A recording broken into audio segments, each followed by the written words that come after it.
নমস্কার বন্ধুরা, আমি প্রিয়াঙ্কা। আমার রন্ধনিকা চ্যানেলে আপনাদের সবাইকে স্বাগত জানাই। আজ নিয়ে এসেছি কাঁকড়া পিঠার রেসিপি বা কাঁকড়া পিঠার রেসিপি। তাহলে আজকের রেসিপির জন্য সমস্ত উপকরণ দিয়ে দিলাম। এবার আপনারা উপকরণগুলো দেখে নিন, তারপরে আসছি রান্নায়। আর এই পিঠা কিন্তু জগন্নাথ দেবের ভোগেও দেওয়া হয়। প্রথমেই গ্যাসের আছে একটা পাত্র নিয়ে নিলাম, তাতে দিয়ে দিলাম জল। আন্দাজ মতো জল দিয়ে দেওয়ার পরে এতে দিয়ে দিচ্ছি সামান্য পরিমাণে নুন। নুনটা খুব বেশি কিন্তু পরিমাণে দেওয়ার দরকার নেই। আর দিয়ে দিলাম চিনি। এখানে আমি বড় চামচের প্রায় 3 টেবিল চামচ মতো চিনি দিয়েছি। এবার এই 1 কাপ সুজিকে আস্তে আস্তে আমি কিন্তু জলের মধ্যে গুলে নিতে থাকবো। অবশ্যই কিন্তু জলটা ফুটে উঠলে খেয়াল রাখতে হবে সুজি যেন কোনোভাবেই দলা পাকাতে না পারে। আর দলা পাকিয়ে গেলে কিন্তু সুজি দিয়ে কোনোভাবেই কিন্তু মন্ডটা ভালোভাবে তৈরি হবে না। তাই একটু সাবধানেই করতে হবে আর কন্টিনিউ কিন্তু নাড়িয়ে যেতে হবে। এবার মোটামুটি কিন্তু সুজি আমার হয়ে এসছে। ঠিক এই পর্যায়ে আমাকে দিয়ে দিতে হবে 1 চামচ মতো ঘি। তবে হ্যাঁ, কেউ যদি চান জলের মধ্যেও কিন্তু ঘিটা দিয়ে নিতে পারেন। তবে এই সময়ে ঘিটা দিলে খেতেও ভালো লাগে আর গন্ধটাও বেশ ভালো আসে। দেখুন, আমার কিন্তু সুজিটার থেকে জল একেবারে টেনে গেছে আর সুজিটা কিন্তু মন্ড প্রায় তৈরি হয়েই গেছে। এবার আর কিছুক্ষণ নাড়াচাড়া করলেই সুজি কিন্তু রেডি হয়ে যাবে। আপনারা এবার দেখে বুঝতে পারছেন সুজি কিন্তু একদম রেডি হয়ে গেছে। তাই একটা পাত্রে তুলে ঠান্ডা করতে দেব। তবে অবশ্যই ওপর থেকে কিন্তু ঢাকা দিয়ে দিতে হবে।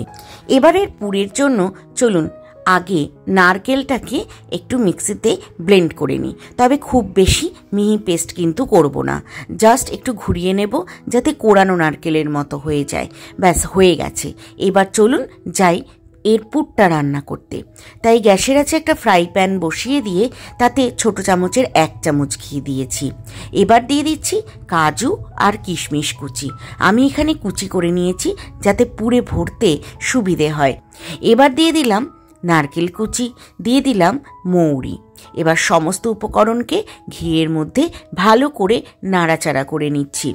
এবার যখন দেখব নারকেল, কাজু, কিশমিশ সব কিছুর থেকে সুন্দর একটা গন্ধ বেরোতে শুরু করেছে, তখন এতে দিয়ে দেব নারকেল বাটাটা, বা এইটা কোরানো নারকেল যদি হয় তাহলে কোরানো নারকেল। নারকেলটা দেওয়ার পরেও কিন্তু বেশ কিছুক্ষণ ভাজা করে নিতে হবে। এতে নারকেল থেকে কিন্তু একটা বেশ সুন্দর গন্ধ বেরোতে শুরু করবে। এবার দিয়ে দেব গুড়। আমি এখানে খেজুরের পাটালি গুড় দিয়েছি। আর আপনারা কেউ যদি গুড় না থাকে বাড়িতে তাহলে অবশ্যই এক্ষেত্রে চিনি দিয়ে করতে পারেন। আচ্ছা, এখানে আমি নারকেল যেই মিক্সির জারে বেটে নিয়েছিলাম সেটার মধ্যে একটু জল দিলাম যাতে গুড়টা তাড়াতাড়ি গলে যেতে পারে। আমার মনে হলো আরও 1 টুকরো গুড় লাগবে, তাই আমি আগেই আরও 1 টুকরো গুড় দিয়ে দিলাম।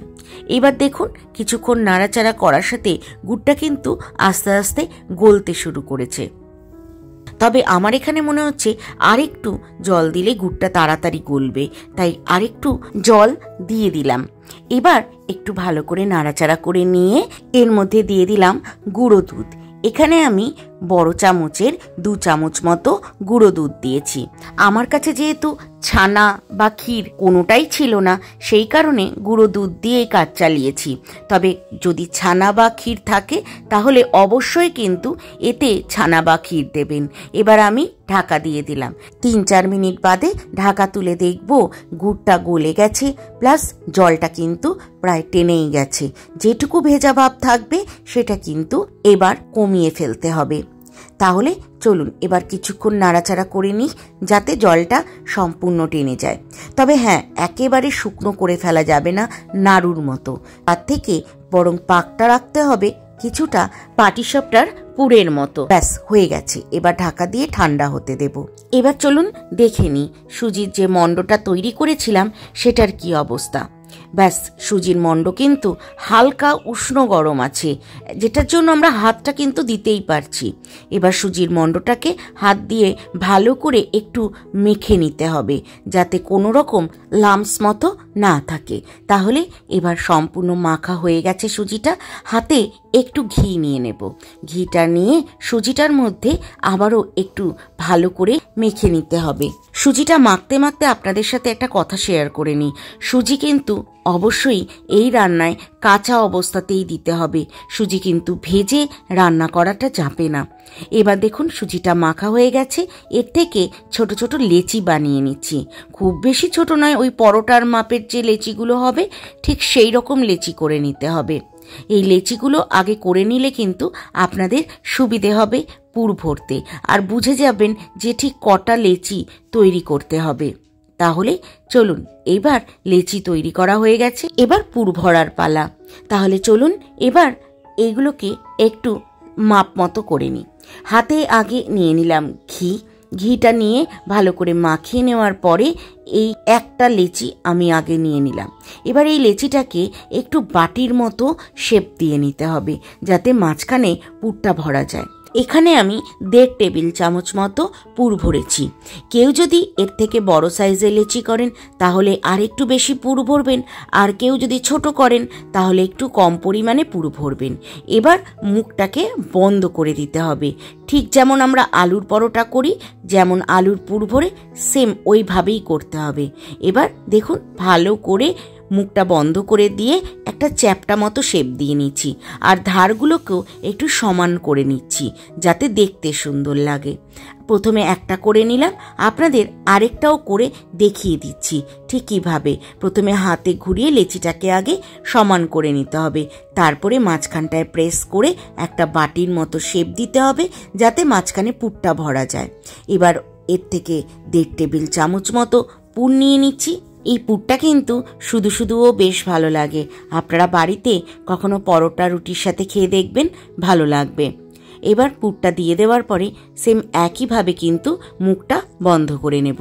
পুরটাকে একটু ভেতরের দিকে ঠেলতে শুরু করবেন আর ওপরের দিকে টেনে তুলবেন, দেখবেন আস্তে আস্তে মুখটা কিন্তু বন্ধ হয়ে যাবে। তারপরে চারপাশ দিয়ে ভালো করে ওটাকে সুন্দর করে শেপ দিয়ে নেবেন, চ্যাপটা চ্যাপটা করে এবার রেখে দেব।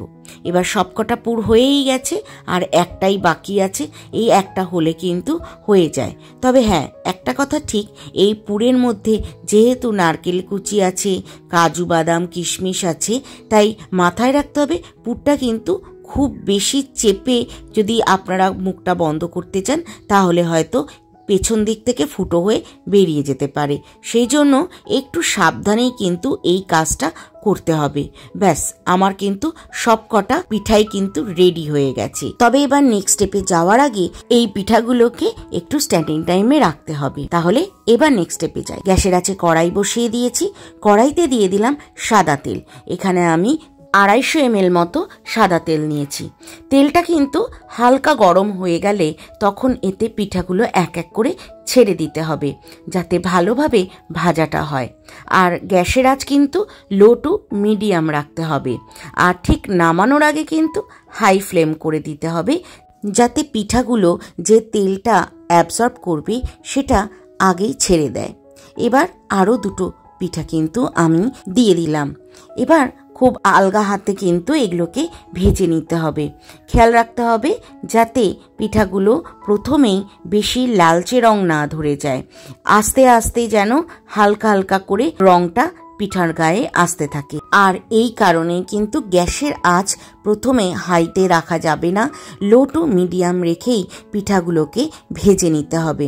আর এই প্রথম ব্যাচটা তো আপনারা টেম্পারেচার কন্ট্রোল করতে পারবেন, কিন্তু পরেরটা যেহেতু বেশ গরম হয়ে থাকবে তাই জন্য পরেরটা যখন করবেন তখন গ্যাসের আঁচ কিন্তু বন্ধ করে দিতে হবে।